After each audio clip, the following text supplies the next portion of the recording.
આપણી સંસ્કૃતિમાં ખાસ કરીને કાઠિયાવાડની લોક સંસ્કૃતિમાં શ્રાવણી લોકમેળાનું ખૂબ જ મહત્વ હોય છે।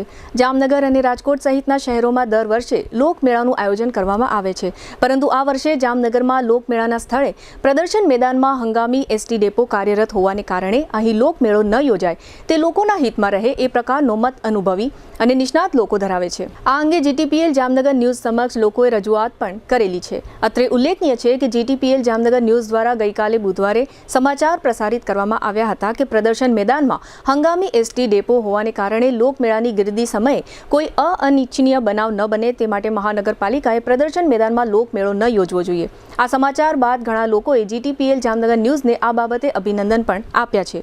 જો કે આજે ગુરુવારે સ્ટેન્ડિંગ કમિટીની બેઠકમાં જાહેર થયું છે કે આગામી ઓગસ્ટ માસમાં પ્રદર્શન મેદાન ખાતે 15 દિવસ માટે શ્રાવણી લોકમેળો યોજવામાં આવશે। મહાનગરપાલિકાનો આ નિર્ણય દુઃખદ છે। મહાનગરપાલિકાએ આ નિર્ણય અંગે ફેરવિચારણા કરવી જોઈએ। પ્રદર્શન મેદાનમાં હંગામી એસટી ડેપો કાર્યરત હોવાને કારણે મેળા માટે મહાનગરપાલિકાને પૂરતી જગ્યા મળી શકશે નહીં, જેને કારણે મેળામાં ભયાનક ધક્કામુક્કી થશે, કેમ કે આપણે ત્યાં કાઠિયાવાડના લોકો લોકમેળામાં જવાનું ખૂબ જ પસંદ કરે છે। મોટાભાગના પરિવારો પોતાના બાળકોને લઈને મેળામાં આવતા હોય છે। આ ઉપરાંત 7 રસ્તા અને વાલકેશ્વરીવાળા રોડ પર ફ્લાયઓવરની કામગીરી ચાલી રહી છે અને પ્રદર્શન મેદાનમાંથી એસટી ડેપોને કારણે દર 2-4 મિનિટે એસટી બસની આવક જાવક થતી રહેતી હોય છે। આ પ્રકારની સ્થિતિઓને ધ્યાનમાં રાખીને કોઈ દુર્ઘટના ન સર્જાય તે માટે મહાનગરપાલિકાના શાસકોએ પ્રદર્શન મેદાનમાં મેળો યોજવાનો જે નિર્ણય કર્યો છે તેમાં લોકોના હિતને ખાતર ફેરવિચારણા કરવી જોઈએ। આ બધી જ બાબતોનો ઉલ્લેખ કરીને આજે ગુરુવારે સાંજે જીટીપીએલ જામનગર ન્યૂઝના મેનેજિંગ એડિટર જયેશભાઈ રૂપારેલિયા દ્વારા સ્ટેન્ડિંગ કમિટીના ચેરમેન નિલેશભાઈ કગથરાને